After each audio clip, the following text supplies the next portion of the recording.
Le mot « temps » est l'un des plus fréquemment utilisés dans la langue française. C'est dire à quel point ce concept est particulier. Bien sûr, le temps a toujours existé, mais la notion d'en garder la trace est plutôt récente. Alors, qu'est-ce que le temps ? Les physiciens expliquent que c'est la progression des événements du passé vers le futur, ne se déplaçant que dans une seule direction. Pour l'instant, nous ne pouvons qu'avancer dans le temps, pas reculer. Hypothétiquement, la technologie pourrait un jour nous permettre d'envoyer un humain dans le futur, si nous parvenions à nous rapprocher de la vitesse de la lumière. Mais cela nous permettrait-il aussi de voyager dans le passé et de revenir dans le présent ? Les scientifiques ne le pensent pas.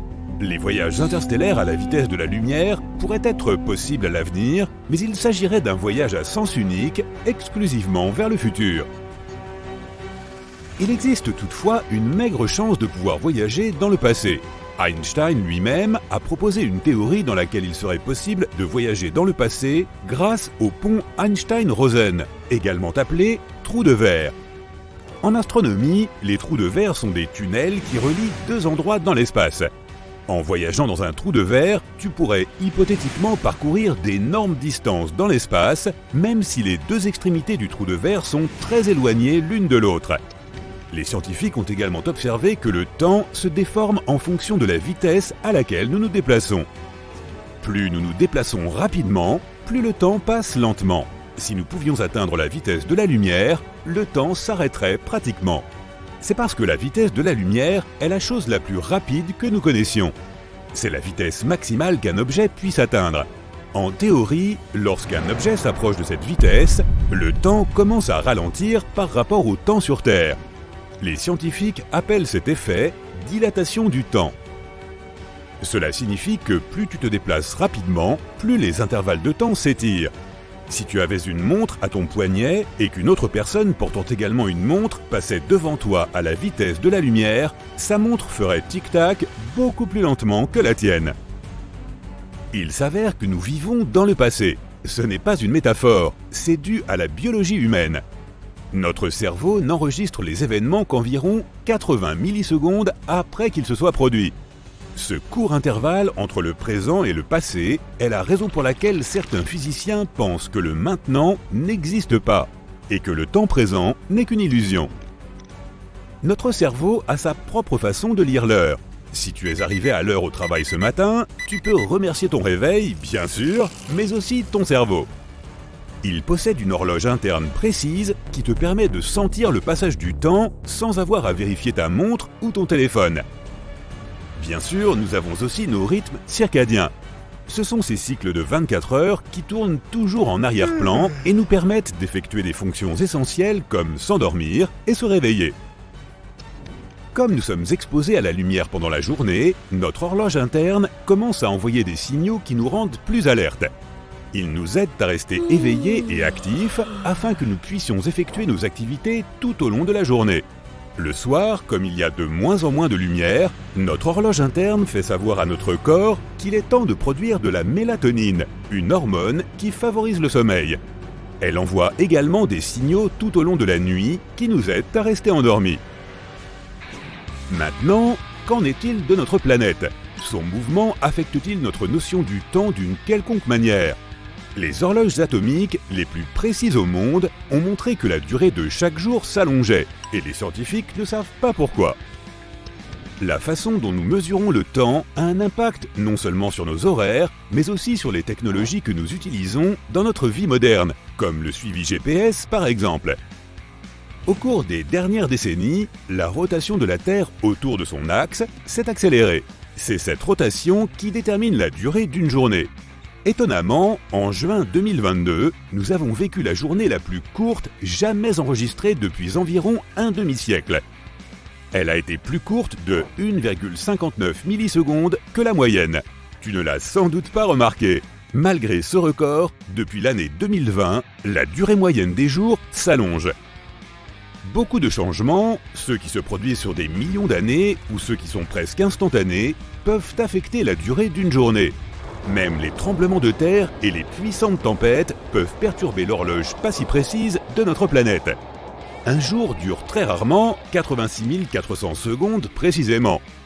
Par exemple, le grand tremblement de terre de Tohoku en 2011 au Japon a peut-être accéléré la rotation de la Terre, raccourcissant la journée de 1,8 microsecondes. Alors, qu'est-ce qui cause un allongement des journées ? La rotation de la Terre a probablement été ralentie par les effets de friction des marées provoqués par notre Lune. Chaque siècle, cela ajoute environ 2,3 millisecondes à la longueur de chaque jour. Cela signifie qu'il y a quelques milliards d'années, une journée sur Terre ne durait que 19 heures. Nous pourrions éventuellement avoir besoin d'une seconde intercalaire pour être sûr de ne pas nous désynchroniser avec notre planète. Une seconde intercalaire serait une période de temps retirée du temps universel coordonné ou ajoutée pour compenser la différence de rotation de la Terre. Cette seconde supplémentaire semble peu probable pour le moment. Le seul changement pour l'instant, c'est que nous avons quelques millisecondes supplémentaires chaque jour. Ce n'est pas la première fois que nous utilisons des secondes intercalaires pour synchroniser nos calendriers. 27 secondes ont été ajoutées depuis 1972. La prochaine date probable pour cet ajout est prévue le 30 juin 2023. La façon dont nous percevons le temps dépend aussi des cultures dont nous sommes issus. Prenons l'exemple du retard. Être en retard est accepté dans la plupart des pays méditerranéens. Personne ne s'en soucie beaucoup. Dans d'autres pays, plus à cheval sur la ponctualité, comme les États-Unis, l'Angleterre ou la Suisse, être à l'heure signifie avoir 1 minute de retard tout au plus. Les pays dont nous sommes originaires peuvent aussi être tournés vers l'avenir ou vers le passé. Les sociétés orientées vers l'avenir sont généralement très optimistes. Elles considèrent la gestion comme une question de planification et d'action, par opposition au fait de simplement laisser les choses se passer. Les États-Unis, l'un des pays où le rythme est le plus rapide au monde, sont un bon exemple d'une culture orientée vers l'avenir. C'est une culture qui valorise le fait d'être occupé. Les cultures tournées vers le passé, comme l'Inde, ont une façon plus détendue de voir le temps. Les gens sont davantage soucieux de préserver leurs valeurs traditionnelles. Ils ont tendance à être moins enclins au changement. Dans ces cultures, les trains peuvent avoir plusieurs heures, voire une journée entière de retard, et cela ne provoque pas de stress ni d'agitation. Il est difficile de savoir depuis combien de temps les gens gardent la notion du temps, mais en 2013, des archéologues ont trouvé ce qu'ils pensaient être le plus ancien calendrier lunaire du monde. Ils sont tombés dessus en fouillant un champ en Écosse. Le calendrier se compose d'une série de 12 fosses qui semblent représenter les phases de la Lune. On estime que cet ancien calendrier date de 8000 ans avant Jésus-Christ. Quant au plus vieil objet connu de l'univers, il s'agit d'une galaxie appelée Z8 GND 5296. On pense qu'elle a environ 13,1 milliards d'années, ce qui signifie qu'elle est plus jeune que l'univers tout entier de seulement 700 millions d'années. Sur Terre, l'objet le plus ancien que nous connaissions est un cristal de zircon vieux de 4 milliards et demi d'années. Il a été découvert à Jack Hills en Australie occidentale. Il est plus jeune de 160 millions d'années que notre planète elle-même. L'horloge la plus précise du monde se trouve au National Institute of Standards and Technology à Boulder, dans le Colorado. Elle mesure le temps en se basant sur les vibrations d'un seul ion d'aluminium. Elle est aussi censée rester précise pendant 33 milliards d'années. Il serait intéressant de revenir à ce moment-là pour vérifier. T'es-tu déjà demandé pourquoi chaque fois que tu achètes une nouvelle montre ou horloge, elle est toujours réglée sur 10h10 ? Il existe plusieurs théories derrière ce choix, mais c'est surtout une question d'esthétisme.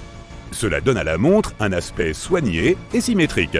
Cela évite aussi de masquer le logo de la marque au centre du cadran. Les horloges étaient autrefois réglées sur 8h20 au moment de l'achat, et certaines le sont encore. Mais l'angle des aiguilles vers le bas donne l'impression que la montre fronce les sourcils, ce qui la rend moins attirante. Personne ne voudrait acheter une montre en colère, n'est-ce pas ?